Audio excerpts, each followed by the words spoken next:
Another international break, but we're now a third of the way through the Premier League season. And if you said to me at the start of the season, before a ball was even kicked, at this point, Gio, you would be 2 points behind Brighton, 3 points behind Newcastle, and a point ahead of Chelsea in the league. In the Europa League, you're top of the group, and you're guaranteed some form of European knockout football in the new year with 2 games to go. Also, during the Carabao Cup quarter final. And I bit your hand off for that. Now, that's the black and white version of it. That's removing everything. It's forgetting what we've seen. Basically, that's what a neutral sees. If someone that hasn't seen West Ham much this season decides to have a look at how West Ham are getting on, that's what they see. 9th in the Premier League, top of the Europa League group stage, and in the Carabao Cup quarter final. I'm happy with it. As a black and white side of it, I'm really happy with that. Obviously, it removes the context as well, which is if you were to split the Premier League so far, 12 games into 2, the first 6 games I thought we played really well, and the results were really good. In the second half of it, not so good. The performances have dipped, the results have dipped as well, but overall, throughout the 12 games, putting it together, I'm pretty happy sitting in 9th at this point. I find it hard to be displeased with that, but I guess it depends on your hope and expectation. My hopes for the season were that we'd finish 8th. That we'd finish 8th in the Premier League and we'd have a little bit of luck in the Carabao Cup and the FA Cup, and we'd subsequently qualify for the Conference League next season. I say hopes. My hopes are we'd finish higher up the table, but I'm trying to be realistic. That's my realistic hopes. Maybe expectations, actually. My expectation is that we'd finish between 8th and 13th. We're 9th, so we're on course to finish 8th. I think we still can finish 8th. I see no reason to why we wouldn't be able to finish 8th and qualify for the Conference League next season. Now, not everyone's a big fan of it, I get it, but I think it would be... I'd prefer to be in the Europa League, of course. I'd prefer to be in the Champions League, of course I would. But I think any form of European football next season would be a success, and also think it would be a good platform should we decide to change manager and get someone else in. I think the Conference League would be a good competition for him to have there, to have a look at the squad and hopefully go on and win a trophy. But that's my hopes and expectations. Now, not everyone agrees with me. I did a video about a month ago about how 8th would qualify for or why 8th would potentially qualify for the Conference League. And within there, I said I hope West Ham finishes 8th and we can get it. And someone commented, now I read all the comments and 99% of them I either agree with or disagree with, but I understand the point. It doesn't bother me. Emotionally, it doesn't impact me. But there's now and again, there's this comments I just don't get, or it just baffles me. And in that video, someone said, what are you on about 8th? You've been really negative. We should be in the top 4. Typical you being negative that we're going to finish 8th. But he was talking, or she was talking as if like I was slagging West Ham off, saying, oh, we're crap, we're only going to finish 8th. I know, I'm sorry. I think we're going to have a decent season and finish 8th. I thought it was like a good achievement. Anyway, it lives rent-free in my head, that comment, that someone thought I was being negative, saying we'd finish 8th, and I was thinking I was being positive, saying that we could finish 8th. There you go. Shows their opinions, isn't it? Everyone's different. But what I was saying, it removes the context, but also removes what you see. That's the black and white version of it. What it doesn't tell you is that the performances haven't been great. It's not always been the most entertaining football. Mubama's not getting minutes. Said Benrahma's confidence and form is still not there. We still don't really have a solution as to what to do with Mikel Antonio is unavailable. So there's still a lot of things going on at West Ham that aren't great at the minute.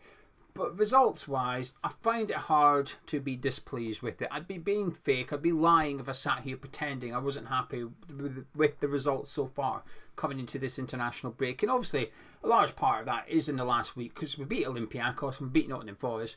2 important games for the club, but more important for David Moyes, given the speculation around the future of him as manager at West Ham United. He needed the wins, we needed the wins, and we got them. And do you know what? I really enjoyed the second half. I'll watch the game back now because we do player ratings on Patreon. I'll try and watch the game there live, emotionally involved, and then I watch it again because I know what happens. When we conceded the second goal, when I watched the second time around, I don't react at all because I know it's coming. So I'm able to watch the game and notice more. But when I watched it back today, I enjoyed it again. The whole second half, I enjoyed it, and I felt like we really wanted to win that game. Anyway, today's a little bit of a bitty video. There's a couple of little topics about Will Still. He was at the game yesterday, Jarrod Bowen, etc. But it's going to build up into a bit of a mini-series for this week on the international break. So I'll be discussing Stuyden, I'll be discussing David Moyes and videos later on. So it's a bit of a bitty video to get us up and running. But while you're here, please do drop a like on it by clicking thumbs up. Helps out this video, helps out the channel. And if you're new to Hammers Chat, please do subscribe. Both things are free and takes a handful of seconds. Oh, Christmas jumpers. Gonzo yesterday went to the game. He had one job, well, two. He had to record his video. His other job, promote the Christmas jumpers. Not difficult, is it? It's an easy instruction. That's all I say to you. I don't tell him what to say. Just promote the Christmas jumper offer. He forgot to do it. So because of that, we've extended it until 9 PM tonight. So if you want a Christmas jumper, go to hammerschatstore.com/Christmas. Links in the description below. You order it before 9 o'clock tonight. You've guaranteed one. And you save a £5. Tomorrow, there'll be 35 quid instead of 30. And you won't be guaranteed one. Simple as that. Links in the description below. Right, we'll talk about Will Still. But we'll talk about, let's do that. He was at the game yesterday. I'm not bothered. I'm not bothered in the slightest. I don't think it means anything. Managers attend games all the time. But I think if that was Gary O'Neill, the Wolves manager, would we be that? Well, maybe because he's an ex-player, we might be. Okay, if it was Ange Postecoglou, if he was at the game yesterday, nobody would bat an eyelid. It wouldn't mean anything. It would just mean that he's taking in a game of football. But because Will Still's a West Ham fan and he's twerking for the West Ham job still, thank you, no pun intended there, thanks to a couple of subscribers on the build-up show yesterday told me you need to go have a look. He's still going on about the West Ham job, Will Still. In fairness, he gets asked about the West Ham. He doesn't go on interviews and stand there and willingly say, yeah, I'd be interested in the West Ham. He doesn't do that. He gets asked, would you like to manage in the Premier League? He says, yes, I would. England's home. I'd like to go back to the Premier League. I'd like to manage in the Premier League. England is home. I'd like to return home someday. Then, of course, because he's a West Ham fan and he's quite honest and he'll always answer. If he ever gets asked a question about West Ham, he always answers. So because of that, the journalist or journalists know that if they ask Will Still about West Ham, he's going to answer their question. He's not going to say no comment or deflect or anything. He gives an honest answer. So, of course, he gets asked, oh, what about the West Ham one? Yeah, maybe I'm a West Ham fan. Would maybe enjoy that job. So maybe he wants it, but it wouldn't surprise me. I'd imagine most most managers would like the West Ham job. Not all of them, of course. So, I don't need to patronise you. You know the ones that wouldn't want it. But there are loads out there. Why wouldn't you? The Premier League is a big league. I'd imagine most people would love to manage in it. The money's there. And that's just any club in the Premier League. But you look at West Ham specifically with London, the transfer kitty you get. They're bored of showing under David Moyes last season that when the going gets tough, they'll stick with. They might undermine you, right? You might have to put up a little bit of stories being leaked via Talk Sport, but they'll stick with you. They'll keep you. So I don't see why. I struggle to see why managers wouldn't want to come and work at West Ham United. Of course, there's a few reasons. Not everybody would want to work under a director of football. I'd imagine those managers are getting less and less now. That old school, I'm in charge of everything, is getting less. Ten Hag's struggling with a similar outlook at Man United. He's struggling a little bit with that one. But it's getting less. But would they want to work under David Sullivan? I think he's getting better, actually. I'm not Sullivan's biggest fan. Never have been. Never will be. But I think in the last couple of years, while I don't like the stories being leaked, he's always been gobby. And that's just, if you can put up with that, I think you'll be all right. So the West Ham job will be attractive for a lot of managers. So Will Still being there, I think it's just because it's 2 and 2 coming up with 5 a little bit. I think it's because he's a West Ham fan, because he's got a bit of hype around him at the minute. And last season he had a lot of hype around him. Not so much now, but it's still there.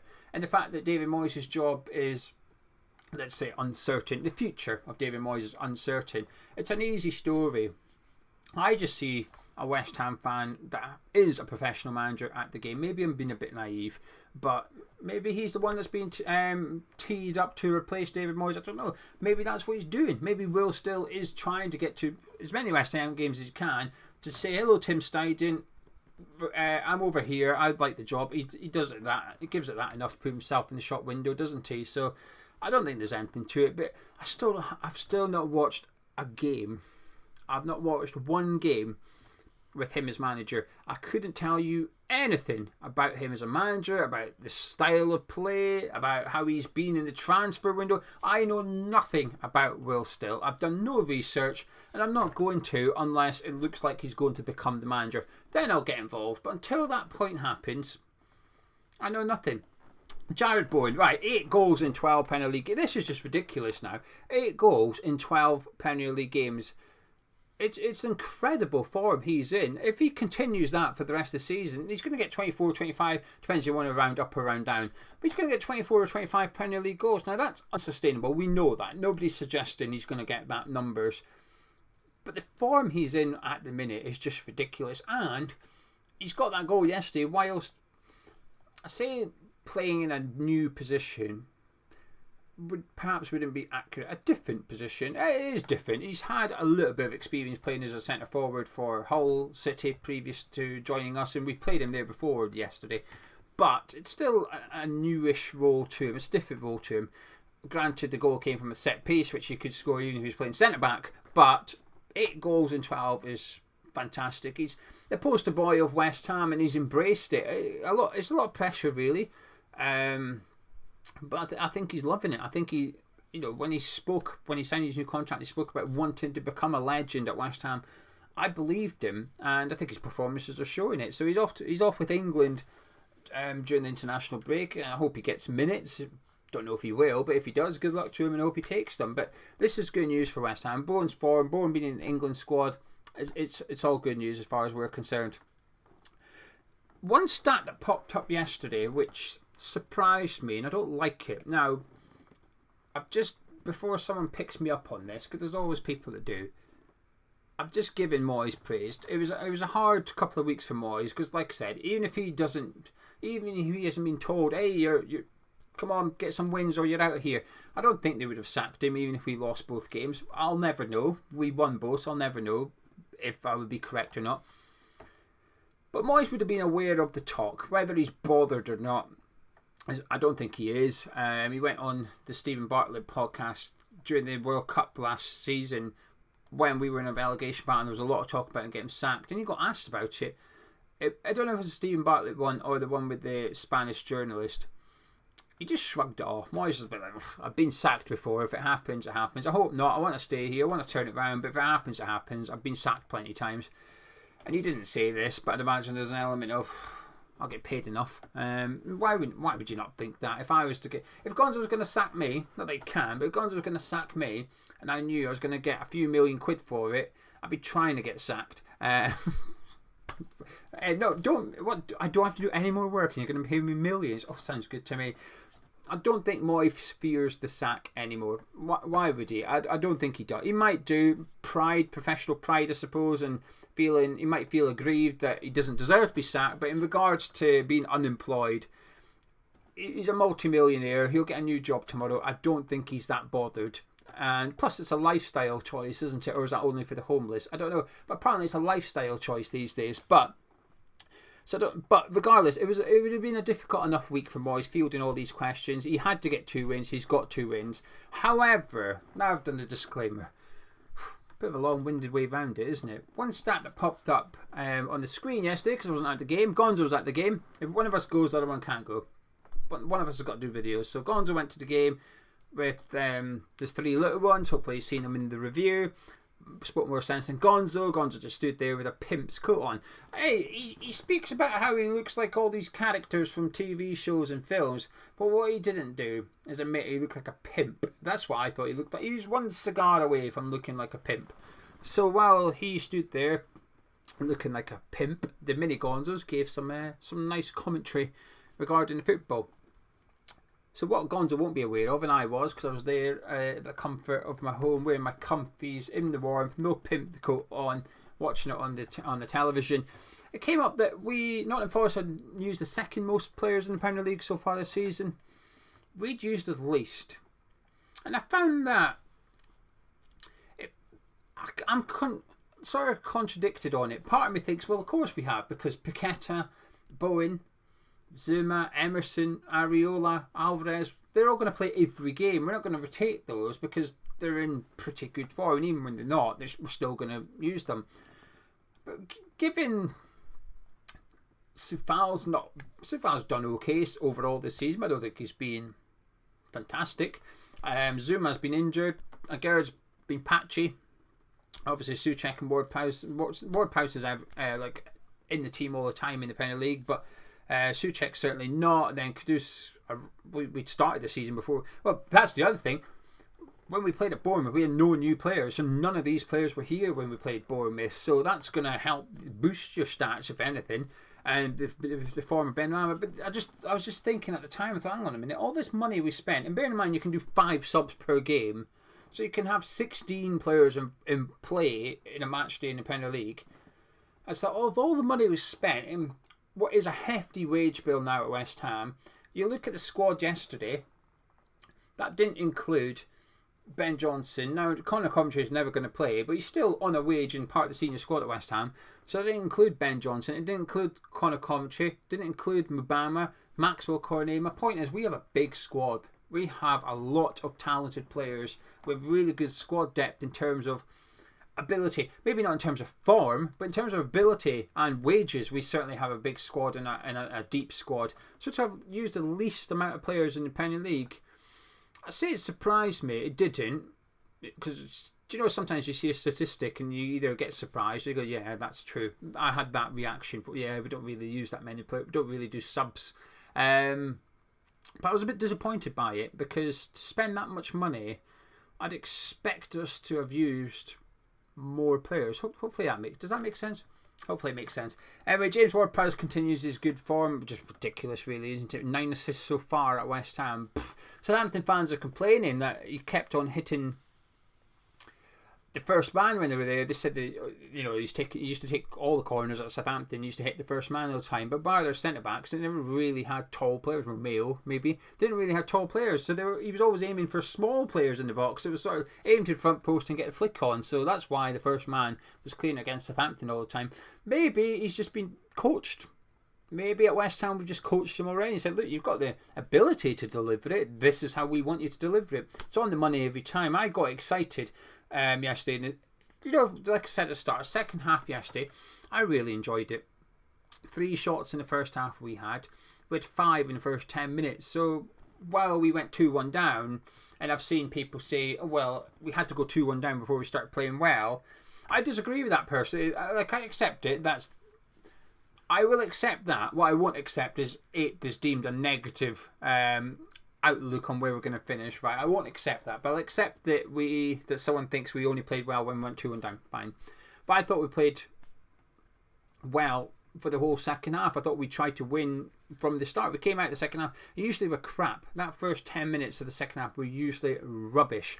But I thought we came out. Kudus had a shot. Emerson had it. Well, in that 10 minutes, Emerson had 2 shots. Kudus had a shot. Ward-Prowse had a shot. And I thought we looked like we wanted to win. And I'll be the first one to criticise Moyes when he tries to protect the draw, like we did away to Brentford. And he admitted that he made subs to protect what we had, which was a 2-2 draw. Turns out we couldn't protect it. But yesterday I didn't feel like that at all. There was only one team trying to win it, and that was us. And we needed to win it, and we did, and we got the win. So I was very pleased with that, actually. And if we could play like that all season, you'd have no complaints for me. I guess playing on a Sunday after a Thursday night game when the other team's not had a midweek game, it does give them a slight advantage in that regard. Two important games, though. Thursday, Sunday were important for Moyes and us. We got the wins. And I'm looking forward to it. I'm looking forward to us playing Burnley, forward to us playing Crystal Palace. Hopefully we can beat Bakatopola so that we only need a point against Freiburg in order to win the Europa League group stage, skip that playoff round against a team that's third in Champions League. I'm almost guaranteed, I am convinced that whoever finishes second in our group gets whoever's third in Newcastle's group. I'm convinced by it. So I'd like to avoid that scenario, please. But yeah, I think we're in a good position. Like I said, don't tell the whole story, but because it's international break, I'm doing a bit of a mini-series this week. Hopefully I'm going to have a couple of guests on during the week as well. So this is the first one. Start teeing up. Tomorrow's video might be about Steiden. It might be about Moyes. I'm not sure which one yet. Or it might be a guest video. But if you've got any ideas you'd like to see during the international break, please leave them in the comments below. We've always got a little bit of wiggle room during the international break because we've got match previews, etc. to do. And we're always looking for a couple of content, bits of ideas or stuff like that, myself and Gonza can maybe record together and put on this channel or the forum channel. But anyway, like I said, it was a very bitty video today. I appreciate it. But if you've made it to this point, thank you very much for sticking with me. Leave your comments in the comments below, unless you're going to tell me that I'm negative, thinking 8th is a good league, final league position for us, then I just won't read them. But if you've enjoyed this video, please do drop a like on Sky News Hammers chat, and I'll catch up with you tomorrow.